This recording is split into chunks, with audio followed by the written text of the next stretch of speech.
Hello students, welcome to the class.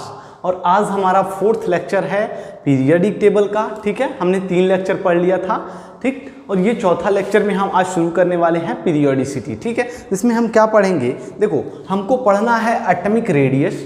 ठीक, atomic radius का order या फिर इंक्रीजिंग या decreasing order, left to right जाने पे क्या होता है, टॉप टू बॉटम जाने पे क्या होता है। ठीक है, हमको एटॉमिक रेडियस का ट्रेंड देखना है एंड देन आयनाइजेशन एनर्जी का ट्रेंड देखना है, फिर इलेक्ट्रॉन एफिनिटी का ट्रेंड देखना है, फिर इलेक्ट्रोनिगेटिविटी का ट्रेंड देखना है। इतनी चार चीज़ें आपके कोर्स में है और वैलेंसी भी है। ठीक है, तो आज हम पहला पढ़ेंगे, पहले टॉपिक में एटॉमिक रेडियस। उसके पहले हमको पढ़ना पड़ेगा शील्डिंग इफेक्ट और स्क्रीनिंग इफेक्ट। ओके, तो चलो जानते हैं शील्डिंग इफेक्ट क्या होता है। ठीक है, देखो, उसके पहले आप एटम का स्ट्रक्चर देखो। सबसे पहले एटम के सेंटर पे क्या होता है?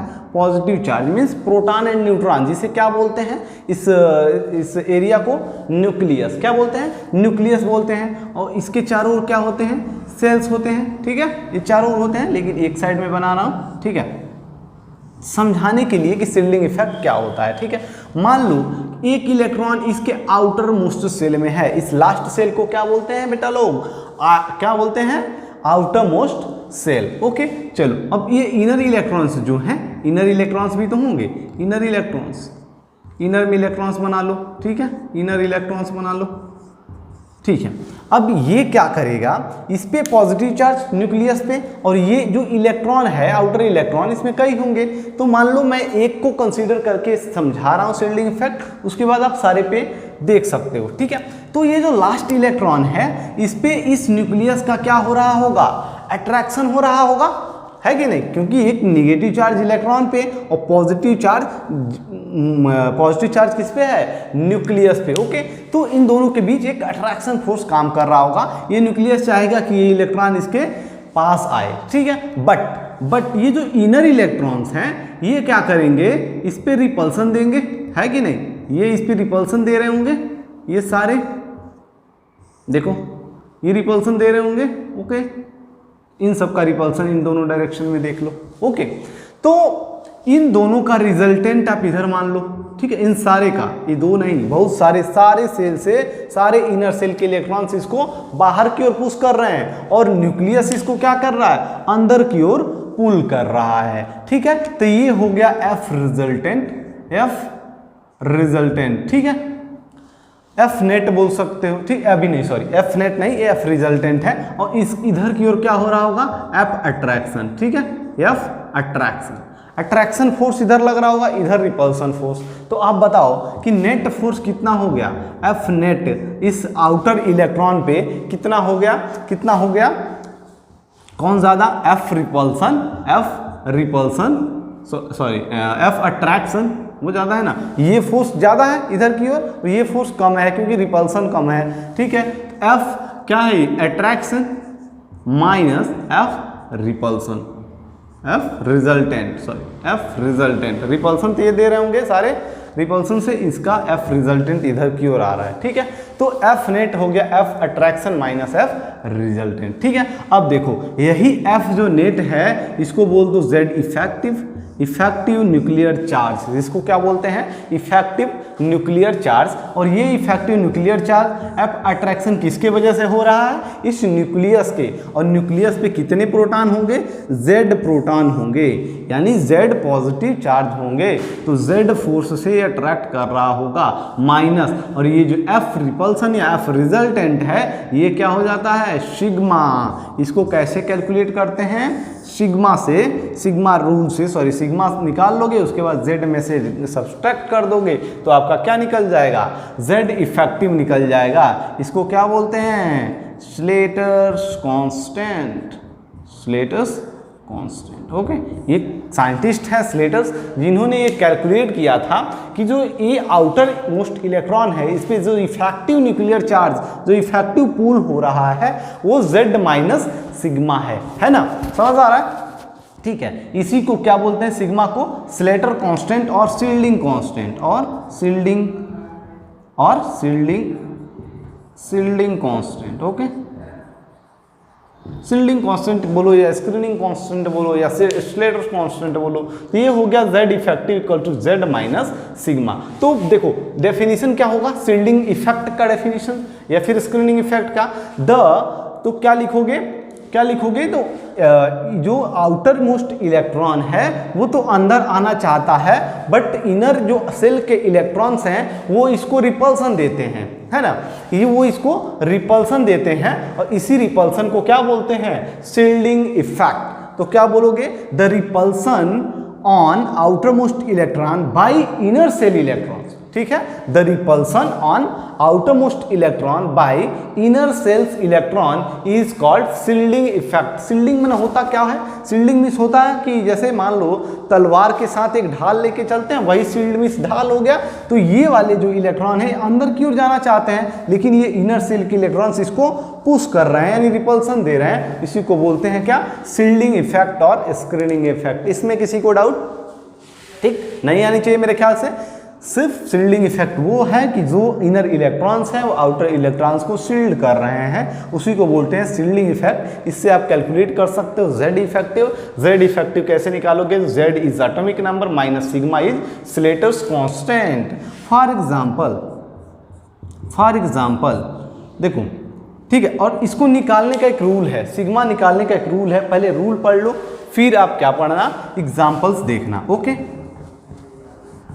चलो ये बात हो गई, ये मिटा दें, ठीक है।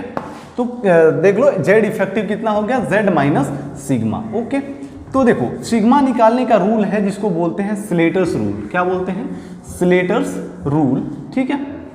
और सिग्मा क्या है, स्लेटर्स कांस्टेंट और शील्डिंग कांस्टेंट। ओके चलो तो देखो सिग्मा निकालने का रूल है, पहले तो एक स्टार बना के लिखिए। जैसे मान लो हाइड्रोजन है, इसके न्यूक्लियस पे पॉजिटिव चार्ज 1 पॉजिटिव और एक इलेक्ट्रॉन है यहाँ पे, ठीक है, एक इलेक्ट्रॉन है यहाँ पे। तो क्या करोगे, तो देखो इसको क्या बताओ, इनर सेल के इलेक्ट्रॉन्स हैं क्या इसमें इसको रिपल्सन देने के लिए, नहीं है। तो यहाँ पे जो सिग्मा हो गया वो 0 हो गया, यानी कोई रिपल्सन नहीं हो रहा है। तो जो Z इफेक्टिव आएगा वो Z के बराबर हो जाएगा, मीन्स 1 के बराबर हो जाएगा, ठीक है, 1 के बराबर हो जाएगा। ध्यान रखना इसका जब स्लेटर ने रूल बनाया था तो उसका कोई यूनिट नहीं दिया था। एक तरह का Z क्या है, न्यूक्लियर चार्ज है, ठीक है। तो ये चार्ज की यूनिट तुम लिख सकते हो। ओके चलो तो ये हो गया फॉर हाइड्रोजन एटम के लिए, नोट कर लो फॉर हाइड्रोजन एटम या हाइड्रोजन लाइक एटम बोल दो, हाइड्रोजन लाइक एटम मीन्स जिसके आउटर सेल में सिर्फ एक ही इलेक्ट्रॉन है और उसके पास सेल ही एक ही है। आउटर सेल में मीन्स एक ही सेल हो और उस सेल में सिर्फ एक इलेक्ट्रॉन हो, तो उसको रिपल्सन देने के लिए कोई अवेलेबल नहीं है, तो Z इफेक्टिव हो जाएगा, Z हो जाएगा मीन्स सिग्मा की वैल्यू 0 हो जाएगी। दूसरी चीज फॉर हीलियम एटम, यानी हीलियम के पास कितने इलेक्ट्रॉन, 2 इलेक्ट्रॉन। तो यहाँ पे न्यूक्लियस मान लो पॉजिटिव, ठीक है, और एक सेल होता है जिसमें 2 इलेक्ट्रॉन्स होते हैं, ठीक है। तो इसके लिए जो सिग्मा की वैल्यू होती है वो 0.30 होती है।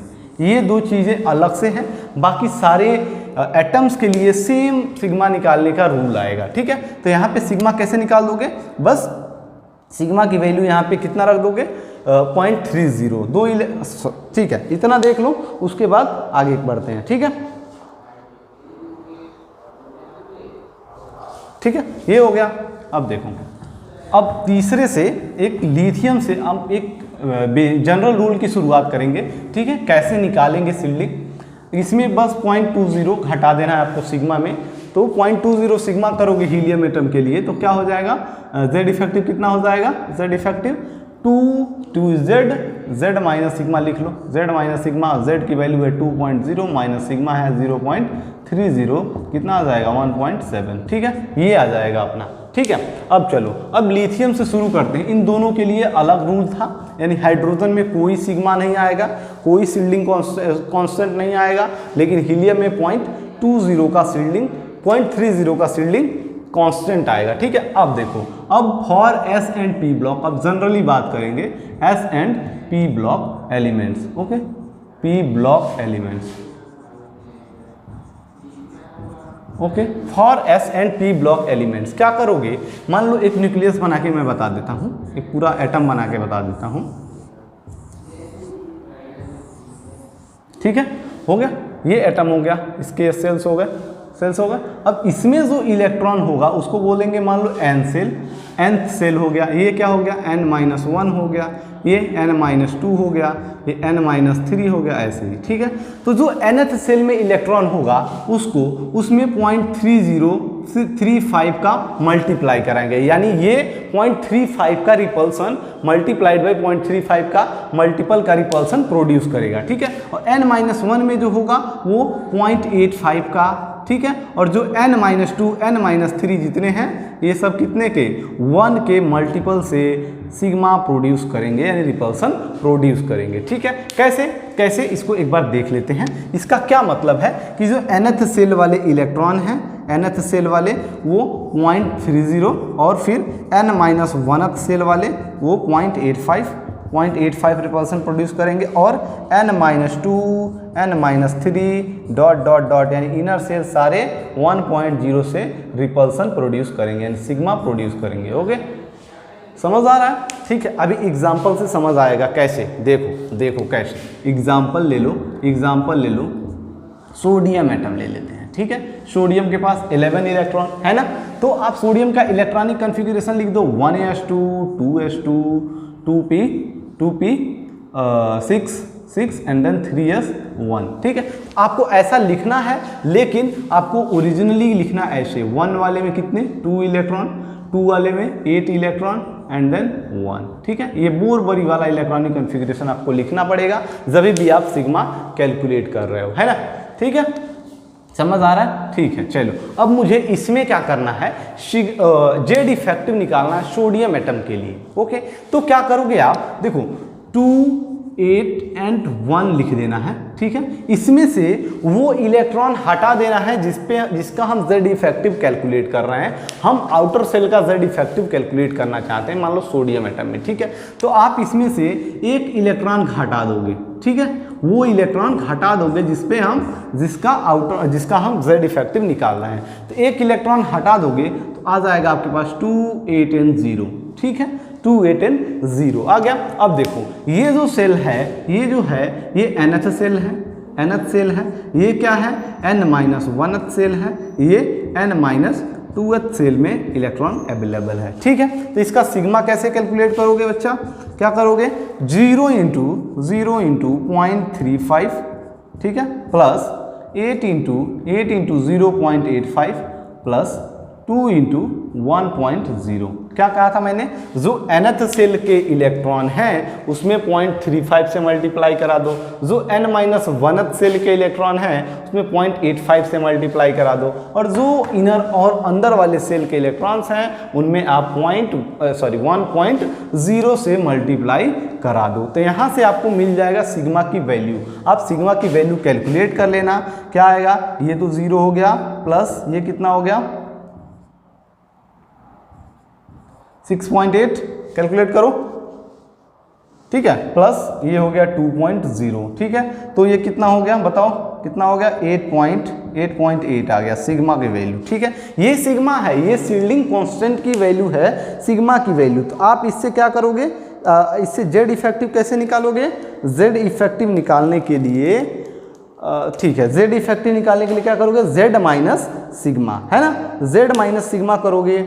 ठीक है, तो जेड माइनस सिग्मा कर लो। जेड कितनी होती है, जेड की वैल्यू होती है जेड इफेक्टिव निकालना है आपको, तो जेड इफेक्टिव कैसे निकालोगे, जेड माइनस सिग्मा, और जेड आपको पता है सोडियम एटम के लिए कितना होता है 11, तो 11 माइनस 8.8 कर दोगे तो कितना आ जाएगा बता दो 2.2, है कि नहीं, 2.2 आ गया किसका, जेड इफेक्टिव। अब सोडियम एटम नहीं दिख रहा होगा तो कैलकुलेट कर लेना, सिग्मा की आपको पता चल गया है 8.8, और जेड इफेक्टिव निकालना है तो Z is atomic number of sodium, means 11 minus sigma की वैल्यू आ गई 0.8, तो आपका जेड इफेक्टिव आ गया 2.2। सोडियम एटम के लिए जेड इफेक्टिव कितना आ गया, जेड इफेक्टिव आ गया 2.2। ओके, ठीक है, करना क्या है, सिंपल है, सिर्फ इसका इलेक्ट्रॉनिक कॉन्फ़िगरेशन लिखना है बोरबरी मॉडल से 281, फिर उससे एक इलेक्ट्रॉन घटा देना है तो आ जाएगा 280, और इस 0 को छोड़ना नहीं है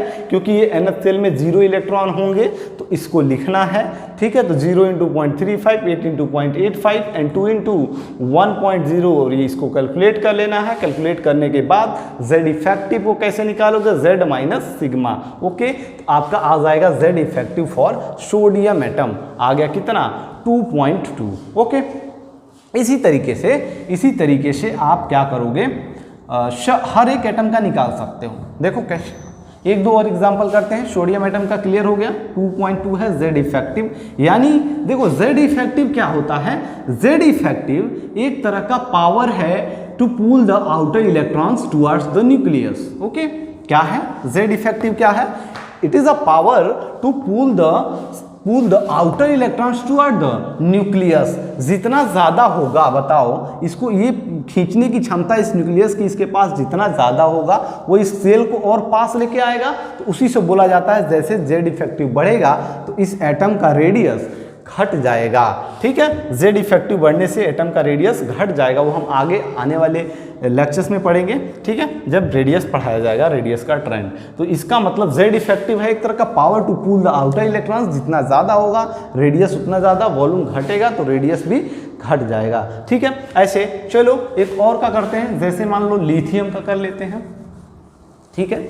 आप किसी एटम का भी कर सकते हो, बस रूल यही लगाना है, nth सेल के इलेक्ट्रॉन में 0.3035 से मल्टीप्लाई, n-1 में 0.85 और फिर 1.0। फॉर एग्जाम्पल आप लिथियम की बात कर लो, लिथियम, ठीक है। तो क्या करोगे, 2 और 1 लिखते हो, ठीक है, ऐसे लिखते हो। अब कहे कोई आउटर इलेक्ट्रॉन्स का Z इफेक्टिव बताओ, यानी Z इफेक्टिव यहाँ कितना हो रहा होगा। देखो हम आउटर इलेक्ट्रॉन्स की Z इफेक्टिव क्यों कैलकुलेट कर रहे हैं, क्योंकि जो रेडियस होती है वो इस सेंटर से लेके आउटर सेल के बीच का डिस्टेंस, और आउटर सेल पे जितना ज़्यादा Z इफेक्टिव लगेगा रेडियस उसके हिसाब से बढ़ेगी घटेगी, ठीक है। क्योंकि रेडियस सेंटर ऑफ न्यूक्लियस से आउटर सेल के बीच की डिस्टेंस होती है, ठीक है। तो हो गया। लिथियम के लिए कैसे कैलकुलेट करोगे, एक पहले घटा दोगे तो हो जाएगा 2 और 0, और फिर ये nth सेल हो गया, n-1th सेल हो गया, n-1th सेल, ये nth सेल। तो पहले सिग्मा कैलकुलेट कर लो, कैसे, nth सेल में 0.35 से मल्टीप्लाई, यानी 0.35 से मल्टीप्लाई करा दिया, प्लस n-1th सेल में कितना बताया, 2 × 0.85, चलो ये हो गया 0, ये कितना हो गया 1.7, है ना, ये हो गया सिग्मा 1.7, किसके लिए, लिथियम के लिए। तो Z इफेक्टिव कितना बता दोगे, Z effective equal to Z of lithium is 3 minus sigma कितना कर दोगे 1.70, ठीक है। तो 0.3 हो गया 2, 1.3 आ गया, बोलो 1.3 आया, okay. Z effective for lithium atom. चलो एक दो और करा के बता देता हूँ जनरली क्या होता है, ठीक है, एक दो और, चलो लिख लेना, इसको वीडियो पॉज करके लिख लेना जब नहीं हो पाए, ठीक है। तो ये मिटाता हूँ मैं, Z इफेक्टिव, ध्यान रखना, Z effective equal to Z minus sigma, है ना, Z effective equal to Z minus sigma. Z is atomic number, sigma is shielding constant या स्क्रीनिंग कांस्टेंट या स्लेटर कांस्टेंट, जो मर्जी उसको बोल, ओके। चलो तो अब देखो ये है, अब मान लो मैं नाइट्रोजन के लिए निकालना चाहता हूँ, ओके। नाइट्रोजन के लिए क्या लिखते हो आप, 2 5 2 5 लिखते हो, क्योंकि इसका एटॉमिक नंबर 7, तो इसका जो कॉन्फ़िगरेशन लिखोगे देखो ऐसे लिख दो, 1s2 2s2 2p5, ठीक है।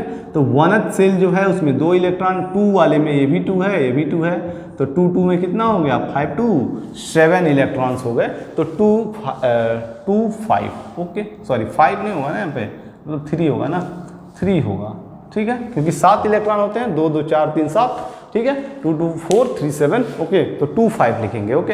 अब इसका Z इफेक्टिव निकालना, पहले तो एक इलेक्ट्रॉन घटा दोगे, आएगा 2 और 4। अब इसका आपको निकालना है क्या, सिग्मा वैल्यू। पहले तो सिग्मा निकालोगे ना, स्लेटर्स कांस्टेंट, इसके बाद Z में से घटा दोगे, तो ये हो गया nth सेल, ये लास्ट सेल, और ये हो गया n-1th सेल, ठीक है। तो सिग्मा कैसे निकालोगे, 4 इंटू, ध्यान रखना पीछे से करना है, पीछे से, ये आउटर सेल है, ये nth सेल है, तो 4 इंटू क्या कर दोगे आप, 4 इंटू 0.35 प्लस 2 इंटू 0.85, ठीक है।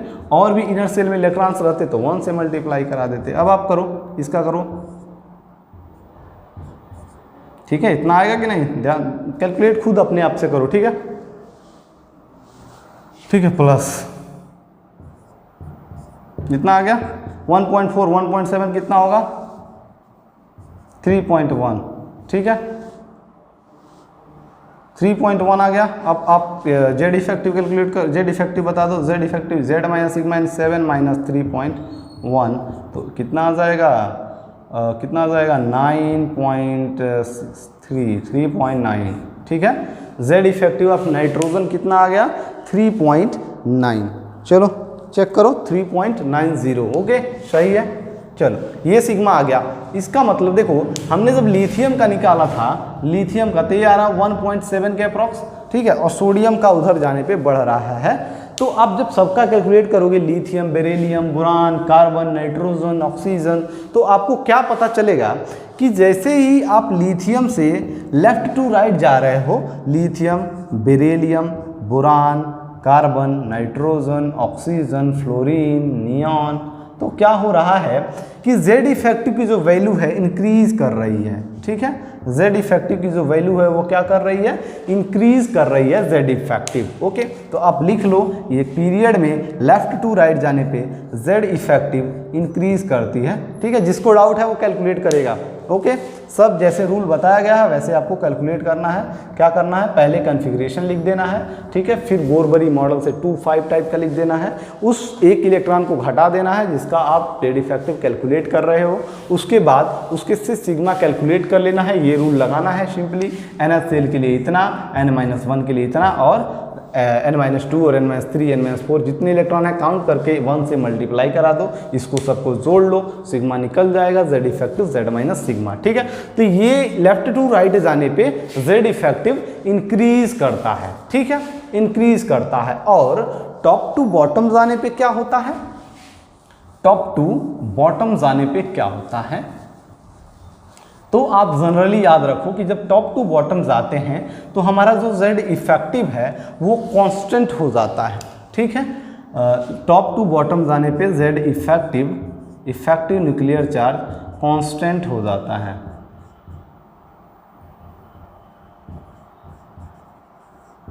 ठीक है। टॉप टू बॉटम जाने पे जेड इफेक्टिव कांस्टेंट हो जाता है। अगर प्रिसाइसली बात करें तो लिथियम से सोडियम पे जाने पे इंक्रीज होता है, ठीक है, उसके बाद कांस्टेंट हो जाता है। तो ये अगर नेग्लेक्ट करके चलें तो जेड इफेक्टिव जनरली कांस्टेंट हो जाता है from going top to bottom, ठीक है। और ये ध्यान रखना जब लेफ्ट टू राइट जाते हो तो जेड इफेक्टिव इंक्रीज कर जाता है, ठीक है। एक चीज़ और अगर हम Na एंड Na प्लस की बात करें तो जेड इफेक्टिव इसमें किसका ज़्यादा होगा बताओ। देखो यहाँ पे जेड इफेक्टिव Na प्लस का बड़ा होता है, यानी कैटायन का जेड इफेक्टिव ज़्यादा हो जाता है, ओके। लेकिन अगर एनायन की बात करें, जैसे क्लोरीन माइनस एंड क्लोरीन की बात करें, क्लोरीन माइनस, तो क्लोरीन का ज़्यादा होगा क्लोरीन माइनस से, ठीक है। आप कैलकुलेट करके इसको खुद देखेंगे कैसे इसका लिखेंगे 281, इसमें एक इलेक्ट्रॉन घटा के लिखेंगे, इसका 28 हो गया, 28, इसमें भी एक इलेक्ट्रॉन घटा के जेड इफेक्टिव जब निकालोगे तो क्या पता चलेगा कि इसका जो जेड इफेक्टिव आ रहा है वो ज़्यादा आ रहा है, ठीक है, वो ज़्यादा आ रहा है इफ कंपेयर टू Na, ठीक है। तो आप कैलकुलेट करना, और जेड इफेक्टिव इस जैसे कैलकुलेट करोगे तो आपको पता चलेगा कि Na प्लस का जेड इफेक्टिव ज़्यादा है, लेकिन Cl माइनस का जेड इफेक्टिव Cl माइनस से ज़्यादा है। यानी पॉजिटिव चार्ज जैसे डेवलप होगा किसी पे उसका जेड इफेक्टिव इंक्रीज करेगा, और निगेटिव चार्ज जैसे डेवलप होगा निगेटिव चार्ज आएगा। अच्छा, पॉजिटिव चार्ज का मतलब समझ आता है, मीन्स इसने एक इलेक्ट्रॉन डोनेट किया है, ठीक है। Na प्लस का क्या मतलब होता है कि Na ने, सोडियम ने एक इलेक्ट्रॉन डोनेट कर दिया, Cl माइनस मीन्स Cl ने एक इलेक्ट्रॉन किसी से एक्सेप्ट किया है कि नहीं बताओ, ठीक है। नोट कर लो, एक बार नोट कर लो। और डी ब्लॉक के लिए बता देता हूँ, ये sp ब्लॉक के लिए है ना।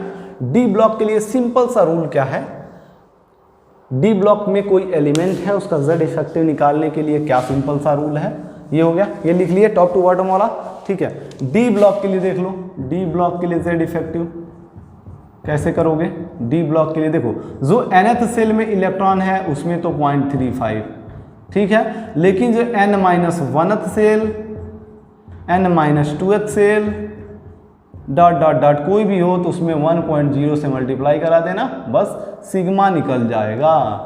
सिग्मा कैलकुलेशन के लिए सिर्फ करना है कि जो nth सेल वाले हैं वो इतना डेवलप करेंगे, लेकिन उसके जो अंदर वाले होंगे सब 1.0 से 0 के मल्टीपल से सिग्मा डेवलप करेंगे, रिपल्सन देंगे, ठीक है। तो बस इससे आसान सी चीज़ है, 0.85 भी इसमें नहीं आएगा, सीधे 0.35 से 1.0 यानी इनर सेल में 1.0 से मल्टीप्लाई कर देना है। ओके, हो गया यहाँ तक Z इफेक्टिव, ठीक है। चलो स्क्रीनशॉट ले लो एक बार, मैं इसको मिटाता हूँ। ओके, चलो रब कर देता हूँ। तो ये हो गया हमारा, क्या क्या हमने पढ़ लिया, शील्डिंग कांस्टेंट क्या होता है, ठीक है। शील्डिंग कांस्टेंट क्या था कि the repulsion bye inner, sorry इस तरह बोलो कि the repulsion on outermost electrons, the repulsion on outermost electrons by inner cell electrons is called shielding, is called shielding effect or shielding, ठीक है। और इसमें कैसे निकालते हैं shielding Z effective, Z effective यहाँ से निकलता है, Z इफेक्टिव निकलता है Z माइनस सिग्मा से। ये बात हो गई, ये बात हो गई। चलो अब रेडियस की बात करेंगे हम, रेडियस कैसे इंक्रीज होता है, कैसे डिक्रीज होता है। ओके, ये हो गया। चलो शील्डिंग इफेक्ट हटाते हैं और रेडियस, एटॉमिक रेडियस की बात करेंगे, ठीक है। एटॉमिक रेडियस, देखो रेडियस कई तरह के होते हैं, ठीक है। हम नॉर्मल रेडियस, अगर एटॉमिक रेडियस की बात करें, एटॉमिक रेडियस की बात करें, एटॉमिक रेडियस, एटॉमिक रेडियस, तो देखो जो एक न्यूक्लियस है यहाँ पे, ठीक है, न्यूक्लियस के बाद न्यूक्लियस के सेंटर से जो आउटर सेल के बीच का डिस्टेंस है, इसी के बोलते हैं आर, यानी एटॉमिक रेडियस। ओके, एक एटम है मेरे पास, एक एटम है, उसका एटॉमिक रेडियस कैसे कैलकुलेट करोगे? सेंटर, मान लो तुम्हें आइसोलेटेड एटम मिला है या फिर इस पीरियोडिक टेबल का कोई एक एलिमेंट उठा रहे हो, तो उसका एक एटम उठाओगे, जैसे लिथियम एटम, सोडियम एटम, ठीक है। तो उसका जो रेडियस कैलकुलेट, जो आप क्वेश्चन पाते हो कि इसमें रेडियस का ऑर्डर बताओ, तो वो यही रेडियस होता है। कौन सा? सेंटर से आउटर सेल के बीच का डिस्टेंस, ठीक है, यही आर है, ठीक है। इसी के ट्रेंड की बात करेंगे हम और फिर पढ़ेंगे टाइप ऑफ एटॉमिक रेडियस, कितने टाइप के एटॉमिक रेडियस पॉसिबल है, ठीक है। क्योंकि देखो, अगर मान लो Cl का तुमको एटॉमिक रेडियस पाना है तो आपको देखना पड़ेगा कि Cl की ऐसे स्टेट में, क्या Cl आइसोलेटेड स्टेट में पाया जाता है? आइसोलेटेड मीन्स एक अलग एटम के रूप में पाया जाता है, तो ऑप्शन मिलेगा आपको नहीं, Cl एक Cl2 मॉलिक्यूल के बीच, मॉलिक्यूल के फॉर्म में पाया जाएगा, और यहाँ पे ये ओवरलैप फॉर्म में रहते हैं, ठीक है, यहाँ पे ओवरलैप फॉर्म में रहते हैं, ठीक है। तो यहाँ पे जो रेडियस आएगा उसको क्या बोलेंगे, अभी उसको डिटेल में पढ़ेंगे, ठीक है। चलो, इसी से डिफरेंट टाइप के एटॉमिक रेडियस हो जाते हैं, जैसे सोडियम एटम का रेडियस अगर आपको निकालना है तो या तो ये एटॉमिक रेडियस है, या फिर अगर आपको रेडियस कैलकुलेट करना है तो आप उसको जाना पड़ेगा सॉलिड स्टेट में, यानी जब NaCl बनता है उसमें देख सकते हो, या फिर जहाँ भी उसका आयंस बनेंगे वहाँ पे हम कैलकुलेट करेंगे, ठीक है। तो इसीलिए डिफरेंट टाइप ऑफ रेडियस आ जाते हैं। अब ट्रेंड देख लेते हैं। जो रेडियस होता है आर, एग्जैक्ट वैल्यू होती है 0.53 n square upon Z effective angstrom. Okay, angstrom कहाँ से आया? इससे, ठीक है। R की जो एग्जैक्ट वैल्यू होती है वो कितना होती है? 0.53 n square upon Z effective angstrom में। ओके, तो देखो जो R है वो directly proportional to n square है, और जो R है वो inversely proportional to Z effective है, Z इफेक्टिव है, यानी जो रेडियस है वो n, जैसे जैसे n क्या है? सेल, n क्या है? नंबर ऑफ सेल है। ओके, n है वो नंबर ऑफ सेल है। Z इफेक्टिव, तो अभी हमने सीखा क्या है Z effective? Z minus sigma, यानी Z इफेक्टिव क्या है? Nuclear pull to outer electrons, यानी जो न्यूक्लियस है उसका इफेक्टिव पूल, इसका effective pull towards the nucleus, ठीक है, on the outer shell. Okay, outer shell का न्यूक्लियस से रिपल अट्रैक्शन, ठीक है। तो जितना ज़्यादा होगा उतना रेडियस घटेगा। यहाँ देखो ये जितना ज़्यादा खींचेगा ये उतना सप्रेस होगा अंदर की ओर, और अंदर की ओर सप्रेस होगा तो रेडियस घटेगा, और ये जितना कम रहेगा उतना ये बाहर जाना चाहेगा, क्योंकि तब रिपल्सन दे रहे होंगे इलेक्ट्रॉन्स, है कि नहीं। जितना ज़्यादा जेड इफेक्टिव जितना कम होगा, तो अगर इसका पावर सेंटर पे पावर कम हो रहा है तो ये इलेक्ट्रॉन्स डोमिनेट कर जाएंगे और इस आउटर इलेक्ट्रॉन्स को रिपल्सन देंगे। तो मान लो यहाँ आ गए तो रेडियस पहले से बढ़ा कि नहीं बढ़ा, ठीक है, तो बढ़ जाता है। तो जो रेडियस का ट्रेंड आता है, यहाँ देख लो, जो रेडियस का ट्रेंड आता है, अगर जेड इफेक्टिव इधर से इधर जाने पे इंक्रीज कर रहा है तो आर वैल्यू डिक्रीज करेगी, ठीक है। और यहाँ पे देखो, यहाँ दो चीज़ें हैं, दो चीज़ें क्या हैं, एक तो इधर से इधर जाने पे सेल जो रेडियस को अफेक्ट करता है, दो चीज़ें वो क्या है, पहला है सेल, पहला है नंबर ऑफ सेल, और दूसरा है जेड इफेक्टिव, ठीक है, जेड इफेक्टिव, ठीक है। अगर देखो नंबर ऑफ सेल बढ़ रहा है और ये कांस्टेंट है, नंबर ऑफ सेल बढ़ रहा है, जैसे मान लो यहाँ पे एक सेल है, ठीक है, यहाँ पे न्यूक्लियस एक सेल, और यहाँ पे न्यूक्लियस दो सेल हो गए, दो सेल हो गए, यहाँ पे न्यूक्लियस तीन सेल आ गए, तो बताओ क्या रेडियस बढ़ेगा कि नहीं। जैसे जैसे नंबर ऑफ सेल्स बढ़ेंगे रेडियस बढ़ेगा, क्योंकि दो सेल्स के बीच का एक डिस्टेंस मेंटेन होता है, ठीक है। ये नहीं कि दोनों सेल एक ही पे ओवरलैप किए हुए हैं, अंदर घुसे हुए हैं, ठीक है।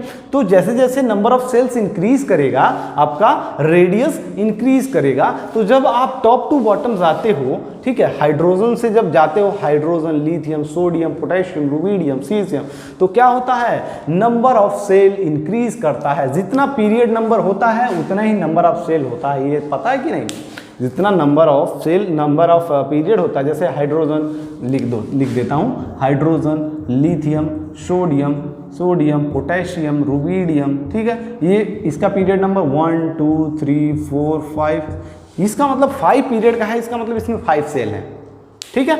इसका मतलब 4 सेल है, इसका मतलब 3 पीरियड का है सोडियम, यानी सोडियम के सारे पीरियड, सारे जो पीरियड के एलिमेंट हैं, सोडियम वाला 3rd पीरियड, उसमें क्या होगा, उसमें नंबर ऑफ सेल्स कितने होंगे, 3 होंगे। जैसे सोडियम, मैग्नीशियम, एल्यूमिनियम, सिलिकॉन, उसमें क्या होगा, 3 सेल होगा। तो नीचे जाने पे सेल इंक्रीज कर रहा है, और जेड इफेक्टिव कांस्टेंट है, अभी पढ़ा, तो जेड इफेक्टिव कांस्टेंट है, और सेल जैसे जैसे बढ़ाते जाओगे वैसे वैसे रेडियस इंक्रीज होता जाएगा। ओके, तो आर की वैल्यू यहाँ लिख दो, इंक्रीज होती है। और यहाँ पे एक पीरियड में जब जाते हो लेफ्ट टू राइट, तो क्या होता है, सेल तो कांस्टेंट होगा, क्योंकि लिथियम के सारे में सेकेंड पीरियड में सेल 2 ही होंगे, ठीक है। जब 2 ही होंगे तो जेड इफेक्टिव इंक्रीज कर रहा है, तो आर की वैल्यू घटेगी। ओके, आर की वैल्यू घटेगी। यहाँ तक हो गया। ऊपर से नीचे जाने पे आर इंक्रीज करेगा, और लेफ्ट टू राइट जाने पे आर डिक्रीज करेगा। चलो इतना नोट कर लो। ओके, चलो अब देखो, अब ये तो हो गया जनरल बात। अब इसमें कुछ एक्सेप्शन आएगा, वो भी देख लेते हैं, ठीक है। कहीं कहीं ऐसा होगा कि कुछ सेल्स ऐसे होंगे जिनका जो शील्डिंग इफेक्ट होता है वो पुअर होता है, और जैसे ही शील्डिंग इफेक्ट पुअर होगा तो क्या हो जाएगा, उसका आर की वैल्यू जो बढ़नी चाहिए वो या तो बराबर ही रह जाएगा या डिक्रीज कर जाएगा, ठीक है। जैसे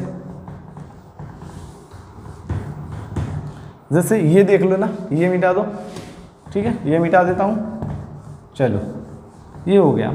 अब देखो, अब आपको पता है कि जब आप ऊपर से नीचे जा रहे हो तो क्या हो रहा है, आर की वैल्यू बढ़ रही है। ओके, आर की वैल्यू बढ़ रही है, और लेफ्ट टू राइट जा रहे हैं तो आर की वैल्यू घट रही है। लेकिन कुछ जगह एक्सेप्शन ऐसा आता है, जैसे मान लो एल्यूमिनियम एंड गैलियम है, ठीक है, ये कौन सा, बोरान, एल्यूमिनियम, गैलियम फैमिली का है, ठीक है। तो जब यहाँ से आप यहाँ जाते हो तो रेडियस इंक्रीज करता है, यहाँ से यहाँ जाते हो तो रेडियस इंक्रीज करना चाहिए, ठीक है। एक स्टार बना के लिख लेना, इंक्रीज करना चाहिए। लेकिन ये डी ब्लॉक के एलिमेंट यहाँ पे आ चुके होते हैं, ठीक है, डी ब्लॉक के एलिमेंट आ चुके होते हैं, और जो shielding effect of D block होता है वो पुअर होता है, poor shielding effect of D 3D element. ये 3D आ रहा है, 3D के बाद गैलियम आता है, तो जो इसमें इलेक्ट्रॉन आते हैं वो अच्छे से रिपल्सन नहीं दे पाते हैं, तो उनका जो क्या होता है, तो जेड इफेक्टिव जो आता है यहाँ पे पुअर आता है, शील्डिंग इफेक्ट पुअर होता है, तो जेड इफेक्टिव इसका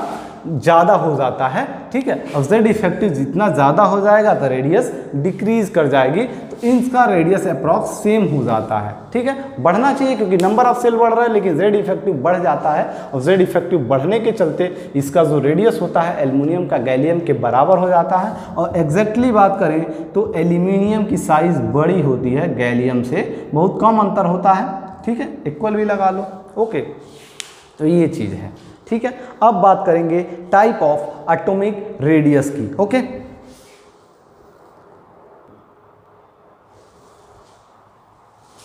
ओके चलो देखते हैं यहाँ पे टाइप ऑफ रेडियस, कितने टाइप के रेडियस पॉसिबल हैं, ठीक है, वो हम बात करेंगे। तो देखो जो रेडियस पॉसिबल हैं वो 4 टाइप्स के रेडियस पॉसिबल हैं। एक crystal radius, covalent radius, wonder वाल रेडियस एंड आयनिक रेडियस, ठीक है। अब देखो, अब सबको एक एक करके समझते हैं क्या होता है। जैसे क्रिस्टल रेडियस, ठीक है।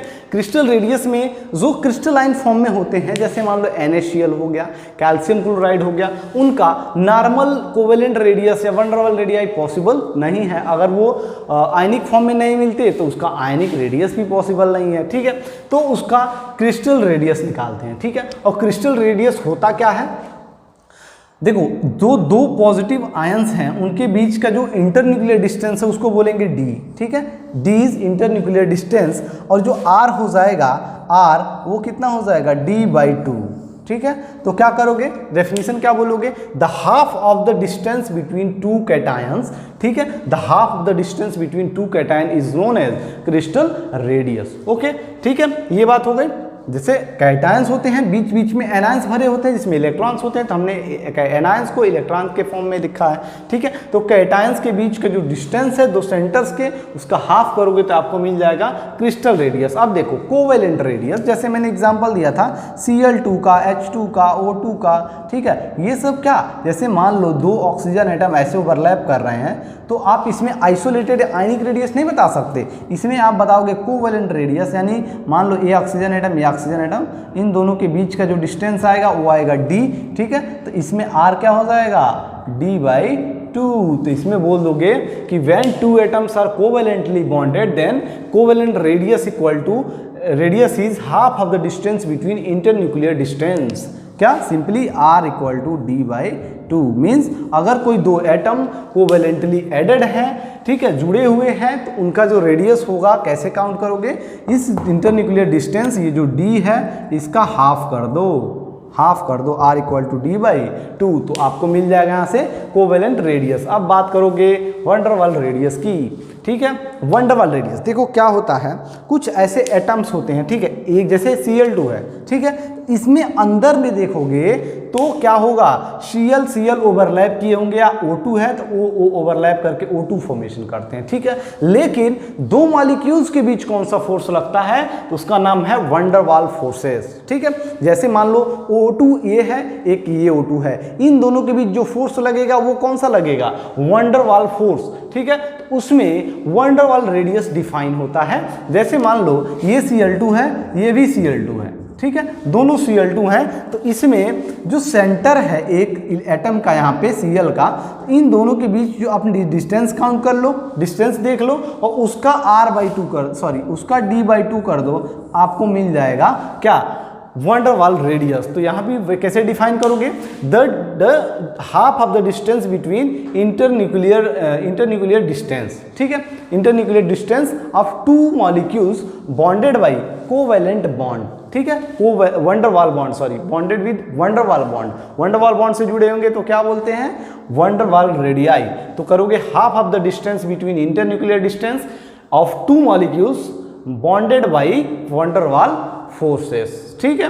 तो ये हो गया d/2। अब बात आते हैं सबसे सिंपल आयनिक रेडियाई की। मान लो कोई आयन है हमारे पास Na+, K+, ठीक है, तो इसमें सिंपली जो आयनिक रेडियाई डिफाइन है वो क्या है, न्यूक्लियस के सेंटर से आउटर सेल के बीच का डिस्टेंस, सबसे सिंपल सबसे अच्छा, ठीक है, यही ध्यान रखना है आपको, हमेशा हम आयनिक रेडियाई की बात करेंगे, ठीक है।